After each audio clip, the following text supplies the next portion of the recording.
Deus nos alimenta para que possamos alimentar os outros. Aqui está Nancy DeMoss Wolgemuth. Somos abençoadas para ser uma bênção. Você absorve a nutrição a fim de produzir frutos para o benefício dos outros. Deus nos alimenta e nutre, para que possamos alimentar e nutrir a outros.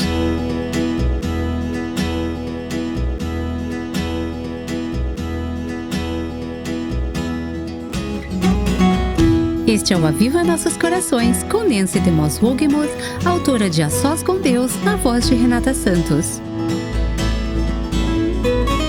Feliz Ano Novo é uma frase popular, mas alguém sabe realmente como fazer isso acontecer? Para responder a essa pergunta, Nancy está recorrendo ao Salmo 1.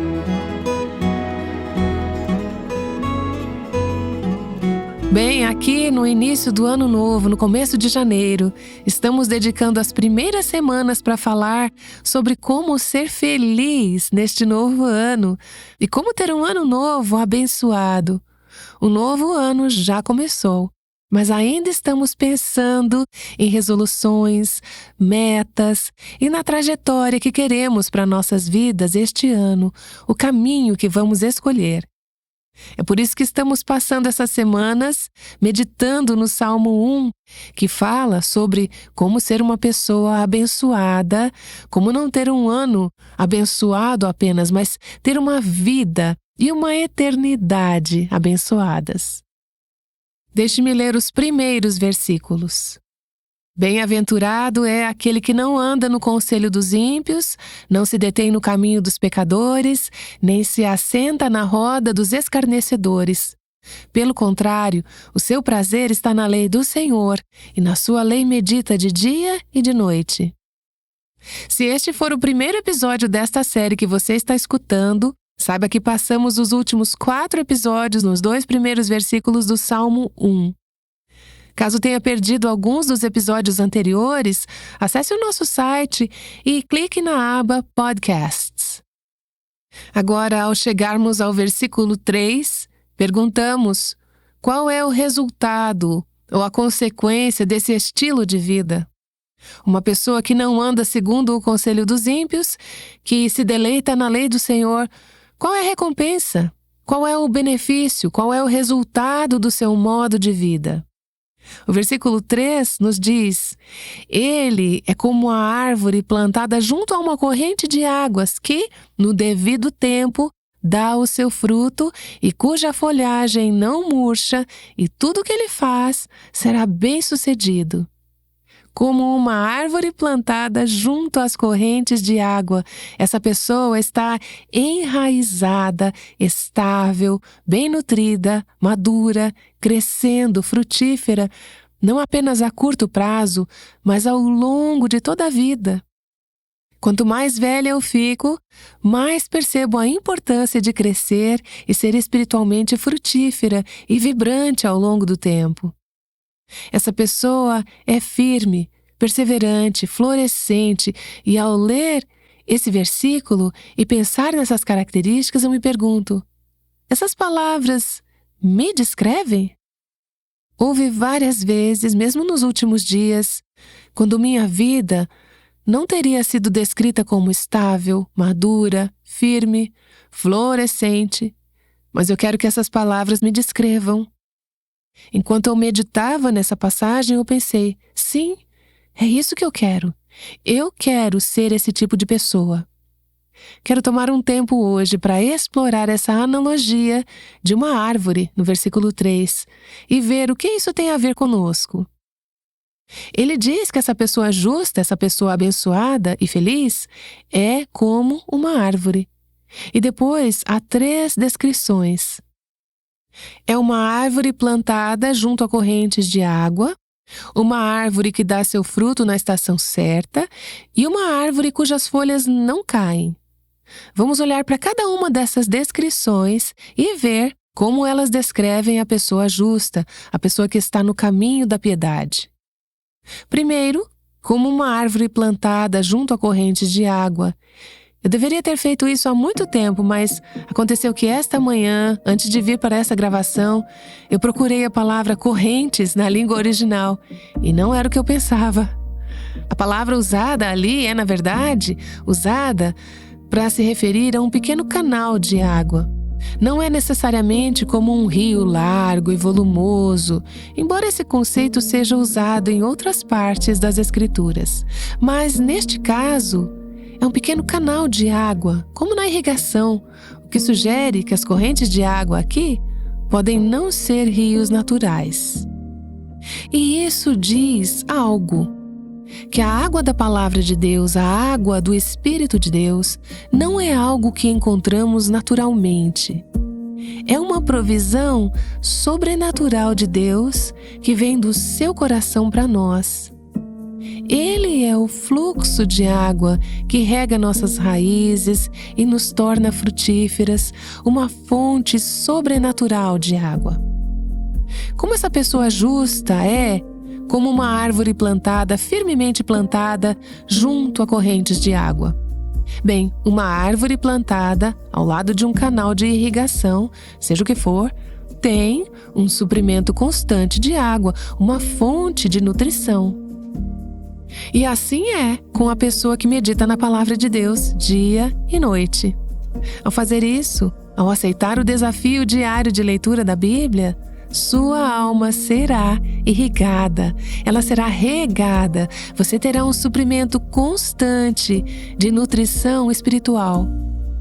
A palavra plantada é como uma árvore que foi transplantada, literalmente significa transplantada. Não é uma árvore que está apenas crescendo solta. As árvores que estão no deserto, em terras áridas do Oriente Médio, podem facilmente perecer em tempos de seca. O texto sugere que aqui está uma árvore que foi retirada desse ambiente seco e árido e cuidadosamente transplantada para um lugar onde não apenas pode sobreviver, mas onde pode estar segura, prosperar, ser cultivada e tratada para que possa ser frutífera e não pereça. Que imagem incrível é essa da vida de uma filha de Deus? Nós éramos por natureza selvagens, mortas em pecado, mas pela graça, a graça de Deus, através da fé, fomos transplantadas, fomos tiradas do domínio de Satanás e das trevas e transplantadas para o reino de Deus, o reino da luz. Fomos plantadas em Cristo pela graça de Deus, plantadas onde temos à disposição todos os meios de graça que precisamos para viver uma vida frutífera. Os meios disponíveis para nós são o Espírito de Deus e a Palavra de Deus. A nutrição que encontramos na Palavra de Deus, aquela que nos alegra e na qual meditamos, é o que nos alimenta. E fomos plantadas nesse lugar. As árvores obtêm beleza e força das suas raízes, que geralmente são invisíveis, escondidas sob a superfície. Essas raízes absorvem sustento e vida, força e nutrição da água. Eu vejo isso como uma imagem do que significa permanecer em Cristo, viver nele, fincar suas raízes profundamente no solo de seu caráter, seu coração, seus caminhos e sua palavra. Nos Salmos, ao longo dos Salmos, você frequentemente vê o salmista, muitas vezes Davi, lutando com circunstâncias adversas, mas sempre voltando ao fato de que ele ainda está firme, ainda está seguro. Eu não temerei o que o homem possa me fazer. Por quê? Porque ele é como uma árvore firmemente plantada junto a correntes de água. Ele diz: eu encontrarei meu refúgio, encontrarei minha força em Deus. É dele que eu tiro minha vida. Quando você está firmemente plantada em Cristo e em sua palavra, não precisa ter medo de rejeitar o conselho dos ímpios. Você não será facilmente abalada pelo que os outros pensam sobre você ou sobre o seu cristianismo.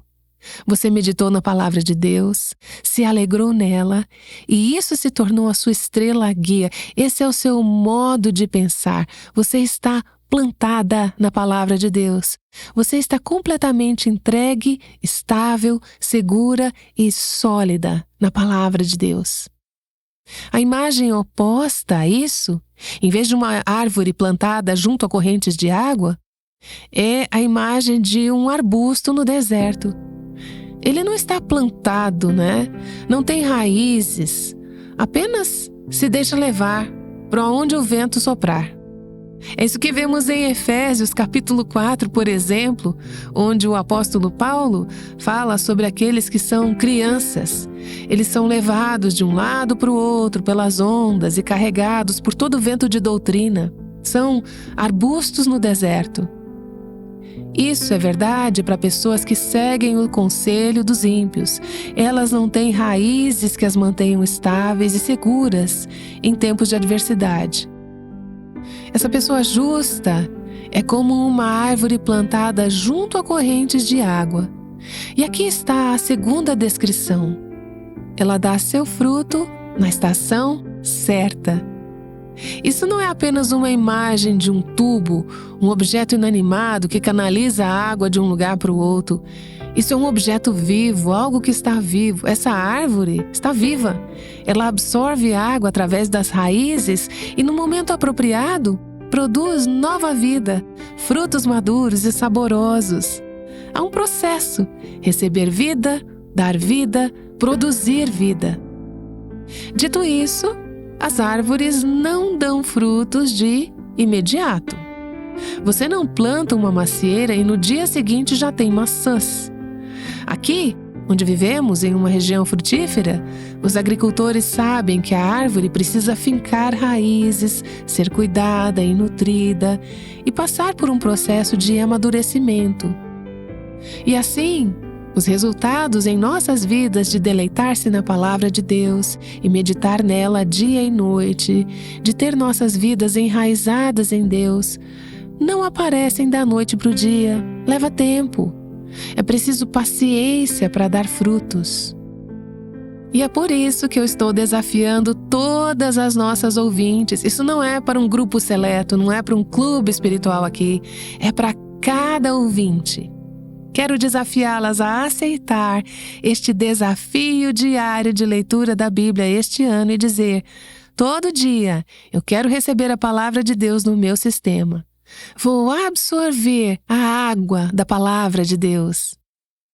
Você não verá necessariamente o fruto disso todos os dias, mas o que acontece é que, ao longo do tempo, você verá que será mais frutífera espiritualmente.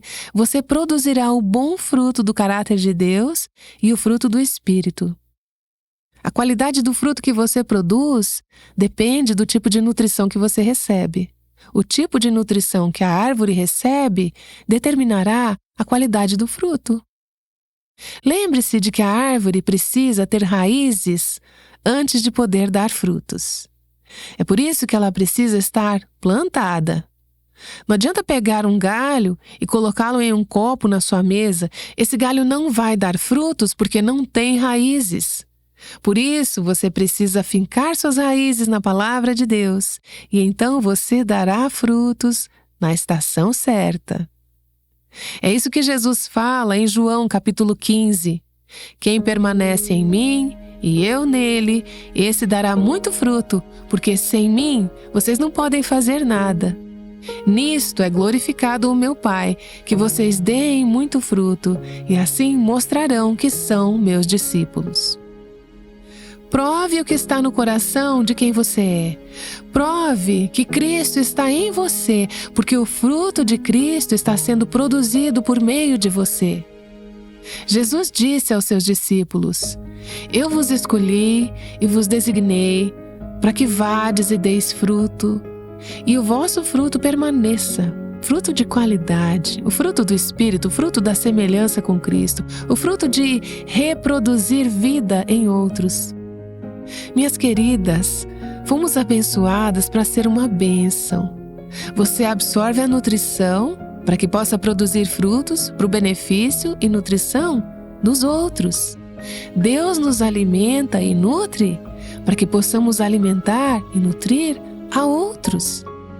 Não fique sentada na igreja aos domingos ou no seu tempo com Deus durante o dia, absorvendo frutos para ser uma árvore feliz e saudável. Uma árvore feliz e saudável é uma árvore que produz frutos na estação certa e a pessoa que absorve essa nutrição dará frutos. Chegamos ao número 3. Suas folhas não murcham. Em tempos de adversidade e seca, essa árvore vai sobreviver, vai prosperar. É uma imagem de uma vida cristã que continua vibrante e vital, mesmo passando por circunstâncias e estações difíceis. Eu recebi uma ligação outro dia de uma estudante universitária que é minha amiga. Ela disse: acabei de receber essa tarefa. Eu tenho que escrever um artigo sobre um adulto mais velho. Eu não tenho certeza do motivo pelo qual ela me ligou, mas ela ligou. E ela disse: um adulto mais velho que foi excepcional e conquistou algo significativo em seus anos mais avançados. Você tem alguma ideia sobre quem eu poderia escrever? Enquanto conversamos, surgiram 2 nomes que provavelmente vêm à sua mente também.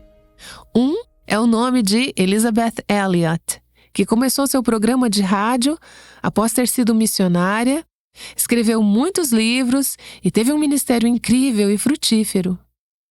E, aos 63 anos, ela começou o programa de rádio diário Gateway to Joy, que continuou pelos 13 anos seguintes até ela se aposentar desse ministério aos 76 anos. Eu sei muito bem o que significa essa rotina de gravações diárias e fico impressionada com como Deus deu àquela mulher a resistência e a graça para ser frutífera naquela fase de sua vida. Enquanto muitas outras pessoas estariam se aposentando e relaxando, ela disse: quero ser uma crente frutífera. E falamos também sobre Corrie ten Boom e como, se não me engano, ela estava na casa dos 40 anos quando ficou presa durante a guerra no campo de concentração Ravensbrück durante o Holocausto. Após ser liberta, passou décadas, até os 80 e 90, viajando pelo mundo.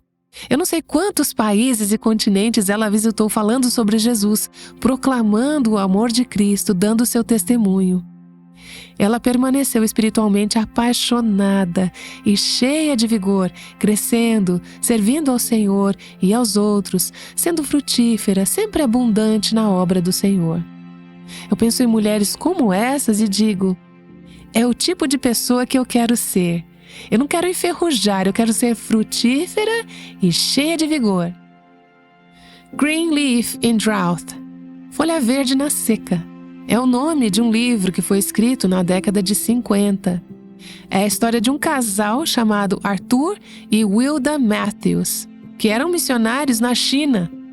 No final da Segunda Guerra Mundial, os comunistas tomaram o poder. Esse casal, junto com a sua filha pequena de cerca de 1 ano na época, ficou praticamente sob prisão domiciliar por alguns anos antes de conseguir escapar da China. Eles foram os últimos missionários da China Inland Mission a escapar do país. Durante esses anos, viveram em um pequeno cômodo com sua filha. Não tinham móveis, exceto um banquinho. Não podiam contatar amigos e familiares. O governo cortou a maior parte dos seus fundos. Tinham um pequeno fogão que acendiam uma vez por dia para produzir calor e cozinhar arroz para o jantar. Eles aqueciam o fogão com combustível feito de excrementos de animais que Matthews saía para coletar nas ruas durante o dia para ter calor e comida. Essa foi uma temporada de extrema privação, uma temporada de seca. Mas eles tinham uma fonte de vida que os fez prosperar, mesmo em meio a essas circunstâncias tão difíceis. É por isso que, quando escreveu sua história, deu o título Folha Verde durante a Seca, inspirado no trecho em Jeremias 17 que diz: Bendito aquele que confia no Senhor e cuja esperança é o Senhor. Porque ele é como a árvore plantada junto às águas, que estende as suas raízes para o ribeiro e não receia quando vem o calor, porque as suas folhas permanecem verdes. E, no ano da seca, não se perturba, nem deixa de dar fruto. Na introdução daquele livro, da história de Arthur e Wilda, diz o seguinte: havia uma fonte invisível de nutrição secreta que os comunistas não conseguiam identificar nem cortar. A seca que enfrentavam pode não ser causada pelo comunismo, mas o ressecamento das alegrias da vida é um efeito colateral.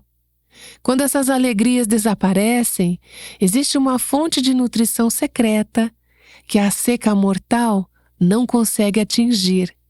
A falta de conforto e liberdade havia ressecado a vida externa.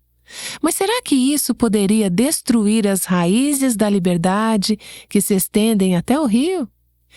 Elas podem ser atacadas, mas se a jovem árvore se voltar firmemente para a água da vida, a seca e até mesmo os incêndios florestais serão afastados. Suas folhas permaneceram verdes, mesmo em tempos de seca. O Salmo 92 diz assim: o justo florescerá como a palmeira, crescerá como o cedro no Líbano. Plantados na casa do Senhor, florescerão nos átrios do nosso Deus. Na velhice, ainda darão fruto, serão cheios de seiva e de verdor, para anunciar que o Senhor é reto. Ele é a minha rocha, e nele não há injustiça. Bem, há uma frase a mais nesse versículo do Salmo 1. Ele é como árvore plantada junto a uma corrente de águas que, no devido tempo, dá o seu fruto e cuja folhagem não murcha. E depois temos essa sentença: e tudo o que ele faz será bem-sucedido. Isso me lembra de um trecho em Josué 1, onde as Escrituras dizem: não cesse de falar deste livro da lei, pelo contrário, medite nele dia e noite, para que você tenha o cuidado de fazer segundo tudo que está nele escrito. Então você prosperará e será bem-sucedido. Eu quero sugerir que esse é o evangelho de prosperidade no qual você deve acreditar. Há um outro evangelho da prosperidade, aquele que geralmente vem à mente, que fala sobre saúde, riqueza e prosperidade material e física. Não acredite nisso. Deus, às vezes, nos dá bons presentes, mas Ele não promete isso. Mas o que você deve acreditar é que você será próspera de uma forma bíblica quando meditar na palavra de Deus, fincar suas raízes no solo de sua palavra. Essa palavra prosperar significa suceder, florescer, ser útil, ser proveitosa, terminar bem. Mesmo em tempos de seca, você prosperará espiritualmente. O conceito aqui é que você cumpre com sucesso o propósito e o plano que Deus tem para a sua vida, seja qual for. E você não faz isso com suas próprias forças, mas sim com a força de outro, a força de Cristo, em cujas correntes você está enraizada, em cuja palavra você está enraizada, e você retira os recursos de que precisa para terminar bem, para cumprir o propósito de Deus para a sua vida. Não estamos falando de uma vida fácil, não estamos falando de uma vida sem dor. A vida que você vive em Cristo pode não parecer muito próspera agora, mas Deus usa a adversidade para nos tornar mais espiritualmente prósperas. Esse conceito de ser uma árvore plantada junto a ribeiros de água, próspera, frutífera e florescente, é um fio condutor que percorre todas as Escrituras, começando em Gênesis, onde você vê duas árvores no jardim, a árvore da vida e a árvore do conhecimento do bem e do mal. Essas árvores foram plantadas perto de um rio. Um rio fluía do Éden, diz Gênesis 2, para regar o jardim, e ali se dividia em 4 rios. Adão e Eva comeram o fruto proibido e, como resultado, foram expulsos do jardim, para que não pudessem estender suas mãos, Deus diz, e tomar da árvore da vida e comer dela e viver para sempre em sua condição caída. Eles foram banidos da presença daquela árvore e daquele jardim, mas ao longo das Escrituras, e o Salmo 1 está bem no meio dessa história em desenvolvimento, Deus tem colocado em movimento um plano para redimir e restaurar a humanidade caída através de Cristo. Pelo sacrifício de Cristo pelos nossos pecados e pela fé nele, recebemos o dom da vida eterna e somos feitas justas. Assim, como árvores de justiça, como plantios do Senhor, somos plantadas no solo do amor de Deus. A metáfora se mistura ainda mais, porque quando chegamos ao fim das Escrituras, vemos que haverá um dia em que haverá um novo céu e uma nova terra, onde, mais uma vez, poderemos participar da árvore da vida. Você vê essa visão na imagem final do jardim final, em Ezequiel capítulo 47, que diz: nas duas margens do rio nascerá todo tipo de árvore frutífera. As folhas dessas árvores não murcharão e elas nunca deixarão de dar seu fruto. Produzirão frutos novos todos os meses, porque são regadas pelas águas que saem do santuário. É a água que flui da presença de Deus, a palavra de Deus. Os seus frutos servirão de alimento e as suas folhas de remédio. E no último capítulo da Bíblia, Apocalipse 22, você lê o fim da história. Então o anjo me mostrou o rio da água da vida, brilhante como cristal, que sai do trono de Deus e do Cordeiro. No meio da praça da cidade, e de um e de outro lado do rio, está a árvore da vida, que produz 12 frutos, dando o seu fruto de mês em mês. E as folhas da árvore são para a cura dos povos. Esse é o nosso chamado, ser árvores de justiça, plantadas junto a riachos de água, produzindo fruto na estação certa. Nossas folhas não murcharão e em tudo que fizermos, prosperaremos. Essa foi Nancy DeMoss Wogemuth em uma série chamada Como Desfrutar de um Feliz Ano Novo. Durante a série, Nancy está desafiando-nos a passar tempo na Palavra de Deus todos os dias. Bem, o Salmo 1 descreve a pessoa ímpia como a palha que é levada pelo vento. Amanhã, Nancy descreverá o que isso significa e mostrará por que esse conceito é tão importante para garantir que este novo ano conte. Por favor, esteja de volta para o Aviva Nossos Corações. O Aviva Nossos Corações é o ministério em língua portuguesa do Revive Our Hearts com Nancy DeMoss Wogemuth, chamando as mulheres à liberdade, à plenitude e à abundância em Cristo.